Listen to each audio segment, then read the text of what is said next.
Aetherdrift is out, so today we're looking at the new cards holding the most value so far. This video is sponsored by Flipside Gaming. Check out flipsidegaming.com for all your gaming needs. Right now you can order Aetherdrift products there or find a vast number of other great items on their website. Remember, shipping is free in the United States if your order is over $100 or consists only of singles. Just look in the description or comment section below for direct links to their site.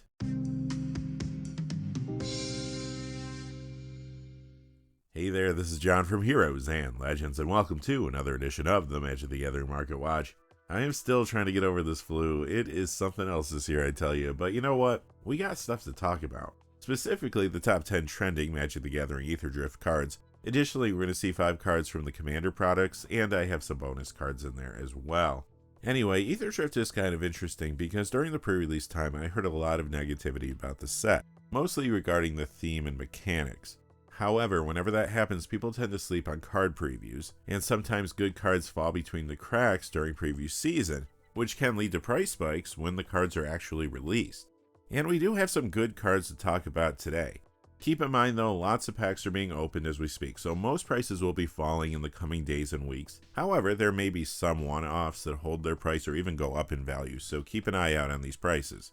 Quickly before we get into it though, just one fast thing, I want to say thank you to one of our gold patrons, and that is Mark Vonbank. Mark, thank you so much for your support on Patreon and all the support you give the channel. It truly does go a long way, so thank you. And now without any further ado, let's get into it. We're going to start things off by looking at the top 5 highest priced Aetherdrift Commander cards. These are cards from the 2 Commander decks, Living Energy and Eternal Might. Coming in at number 5 is Lightning Greaves at $5. This was reprinted in the Living Energy deck with brand new art, as you see there. You already know that this is a huge commander and 1v1 dual commander card, so it's always nice to get more printings in the marketplace. Number 4 is another reprint, Academy Ruins, $5.53. Another reprinted card with solid value and new art that you'll find in the Living Energy Commander deck. It's a big commander card used in artifact-heavy decks like Urzalord High Artificer, and now it's in builds around the new Saheeli from Living Energy, Saheeli Radiant Creator, as well as Mendicant Core Guidelight from Aetherdrift's main set. Number 3, Hashatan Scarab's Fist, $16.18. This is the foil copy that comes in the Eternal Might Commander deck, and it is the backup commander in the product. However, you could argue that this is the better of the two.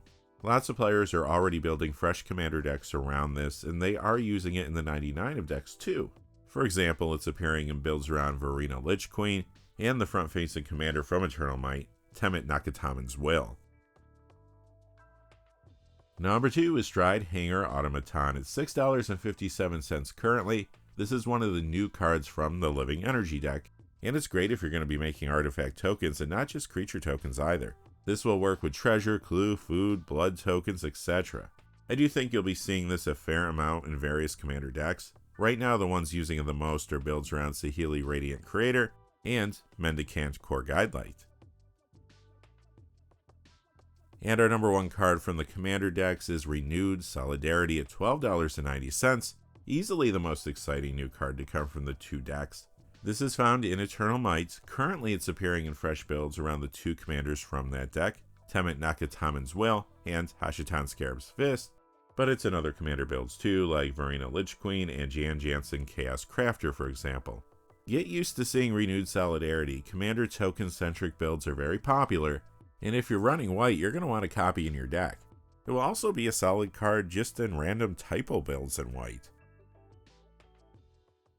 Alright, let's move on to the main set. These are the 10 highest priced Aetherdrift cards as of right now. Coming in at number 10. Okay, I cheated. These are the 5 enemy Verge lands. You have Blackbone Verge at $7.25, River Pyre Verge at $6.95, Sunbillow Verge at $6.25, Wastewood Verge at $7.24, and Willow Rush Verge at $5.08. The Verges are a solid rare land cycle, and these are already appearing in numerous deck lists. I'm seeing them in Standard, Modern, Commander, and 1v1 Dual Commander decks. I'm sure we'll see them in Pioneer builds too, I just haven't come across any updated lists yet. Number 9 is Oil Deep Gearhulk at $5.81. This is an imposing creature for a good cost that has a great enters the battlefield effect. I'm already seeing players trying this in Standard Dimir and Esper Self Bounce, which makes sense. Plus I've seen it in Pioneer Dimir aggro too. Number 8, the Speed Demon, $5.82. This is one of the more interesting Start Your Engines cards. I'm seeing some players building around this as a commander or including it in the 99 of their Greasefang Okiba boss deck lists. The Speed Demon has also shown up in Pioneer Rakdos midrange decks. Number 7, Sab-Sunen Luxa Embodied, $5.99. This card just screams build around me in commander. The challenge of getting the right amount of counters on this at the right time for value will be too difficult for many commander players to resist. I'm seeing this in a fair amount of builds already, and it has appeared in the 99 of some decks too, like Zimone Paradox Sculptor and Loot the Pathfinder. Loot actually just missed our top 10, by the way. Number 6, Monument to Endurance, $8.93. This has the makings of a card that could become popular in more than one format. I'm already seeing this in standard 5-color Legends and as a control, modern Asmo Food, and vintage Spear shops. Plus it's appearing in multiple commander builds. Some players wanted to upgrade the Eternal Might commander deck, while others are putting it in fresh decks around Hashatan Scarab's Fist and Temet Noctamon's Will from there. Monument to Endurance is appearing in other commander decks too, both old and new, including Captain Howler's Sea Scourge from Aetherdrift's main set and Greasefang Okiba boss. Quickly before we get to the top 5, just a fast reminder, this video is sponsored by Flipside Gaming. Check out flipsidegaming.com for all your gaming needs. Right now you can pre-order Aetherdrift products there, but you can also pick out any number of other great Magic products and other things that aren't even Magic related. Remember, if your order's over $100 or consists only of singles, shipping will be free in the United States. And if you're looking for a direct link to their site, just check out the description or the comment section below. I do have links posted in both of those places. And now, without any further ado, let's get to the top 5. Number 5, Riptide Gearhulk, $9.10, and this is another solid Gearhulk. This one is already appearing in Standard Domain, Jeskai Tempo, and Azorius Control, plus it's in some commander decks, old and new. The most popular build running it is around another card from the set. Again, it's Mendicant Core Guidelight. Number 4 is Bright Glass Gearhulk, $18.98. Now we're getting a little more expensive. Yet another very good Gearhulk. This is the most popular one right now. In Standard, I'm seeing this in Selesnya Cage and Bat midrange. In Modern, it's already in Sam Combo and Amulet Titan at times. Number 3, Radiant Lotus, $23.57. Well, it has Lotus in the name, so you know this one will be sought after. I wouldn't think of this as fast mana as much as I would think of it as a combo piece. Plenty of commander decks will want this for sure though.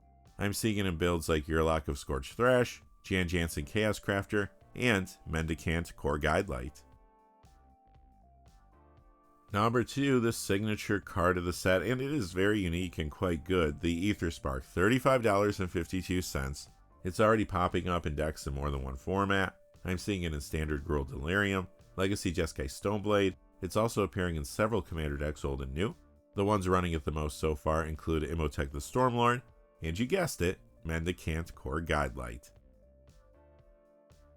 And finally, coming in at number 1 is Ketramose the New Dawn, $51.41. This was overlooked some during the preview season. Once the set was released, the price of this jumped way up. I'm sure it will settle down as packs are opened and supply catches up with demand, but right now it's pretty expensive. Why is that? Well, Ketramose is all over the place. In Standard, I'm seeing this in Orzhov midrange. Over in Modern, it's in a bunch of decks right now. Orzhov midrange, Esper Murktide, Esper midrange, Domain Zoo, and Goryo's Vengeance. Meanwhile, in Legacy, it's appearing in Orzhov Stoneblade and Yorion Death and Taxes. Plus, this is already becoming a popular commander choice in 1v1 duel and regular commander. In fact, last week we did a commander deck tech video where we built around Ketramose, and it seemed like it would be a pretty fun and potentially strong deck. Check that video out if you enjoy Exile and Blink shenanigans. Alright, that's going to do it for this episode of the Magic the Gathering Market Watch. Thanks for sticking with me.